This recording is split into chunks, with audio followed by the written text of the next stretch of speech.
I'm Francesca Tronchin, and I'm going to be talking to you from the Getty Villa in Southern California about a crater, that is to say, a mixing vessel that comes from the Greek Archaic period with a scene of Odysseus, great hero, escaping from the cave of Polyphemus. Can I just ask what would have been mixed in here?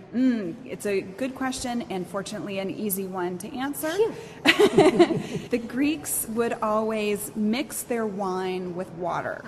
It sounds kind of strange to us, but Greek wine was evidently very dense and heavy. Some wines could even be mixed with honey and spices and herbs and things like that. And according to the Greeks, only a barbarian would drink his wine unmixed. That would be us. Yeah, absolutely. Maybe we should start off with a little bit about the story. It is a great story. This comes from the Odyssey of Homer, the story of Odysseus, who was on the victorious side of the Trojan War, one of the great Greek warriors who survived the Trojan War, and he wanted nothing more but to get back home to Ithaca, an island off the coast of Greece. And his wife Penelope. And his son Telemachus. Very good. But Odysseus had a lot of difficulties in finding his way home, and according to Homer... That's an understatement. Yeah, according to Homer, it took him about 10 years. So what we have here is just one little snippet of a scene that occurs after Odysseus and his men have spent the night in the cave of Polyphemus, a Cyclops, a son of the god of the sea, Poseidon. A Cyclops is a giant.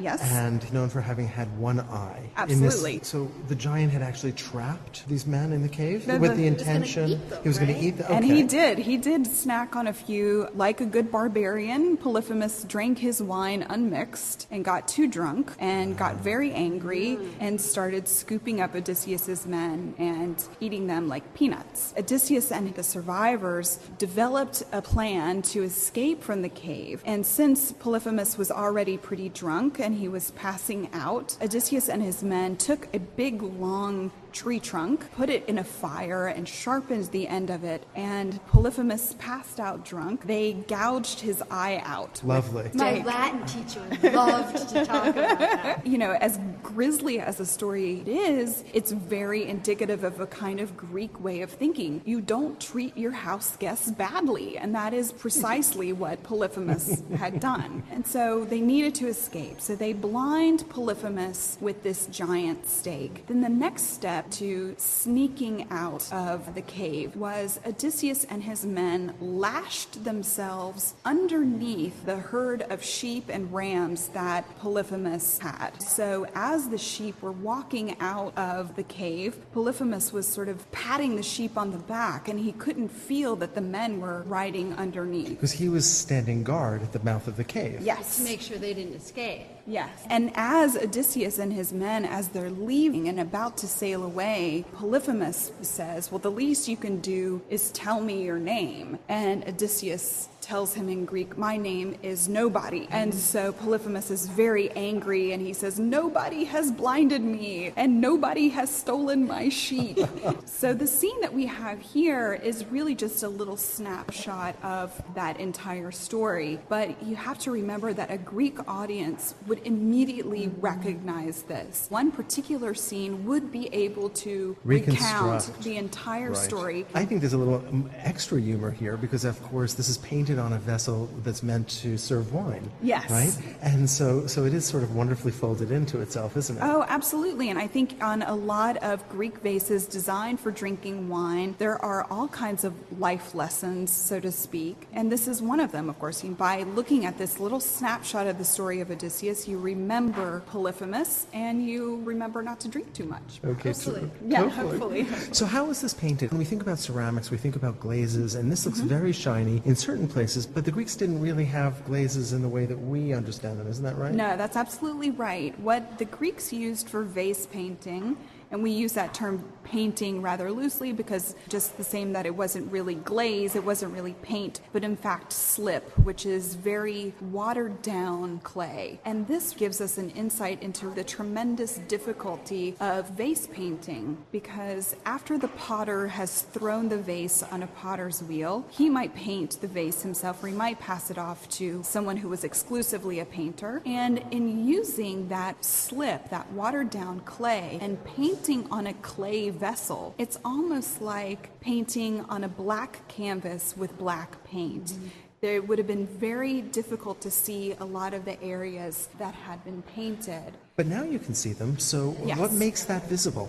That happens through the magic of firing clay. And the amount of oxygen that, Yes. that gets into the kiln, isn't Yes. that right? The Greeks very early on developed an excellent way of firing their pots like this and let air in and out of the kiln at certain times in the firing process so that all of the areas that were unpainted remained this clay-colored red, this terracotta reddish orange.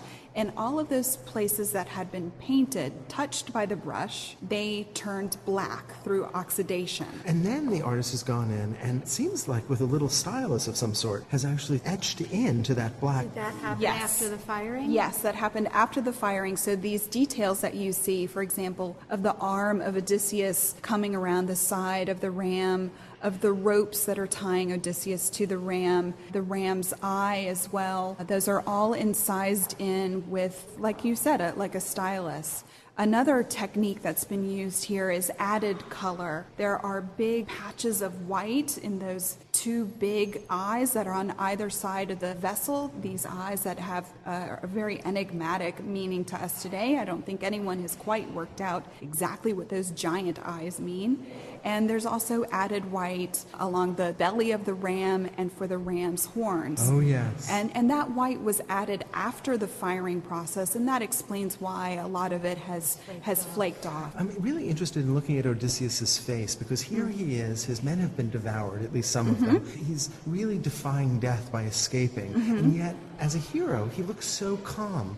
He looks so beautiful, and his face looks so determined. Well, I think this is a characteristic, you could say, of Greek art from the Archaic and the Classical period, that the facial expressions, for the most part, are really quite blank. And there are some tremendously violent scenes. For example, you can think of the pediment of the Temple of Zeus at Olympia, where centaurs are attacking Greek women and men, yet everyone has these perfectly placid facial expressions on the It's so Parthenon. curious. Why would they do that? Is it about transcending the earthly? Or perhaps just the nobility of calm? Your guess is as good as mine. And this is an example of black figure. Yes, Pottery. black figure, which was the earliest form of painting on vases like this one, where really you're painting the positive areas. You're painting the objects that you see, the tree, the sheep, and so forth, rather than red figure, where those details, where the actual figures are reserved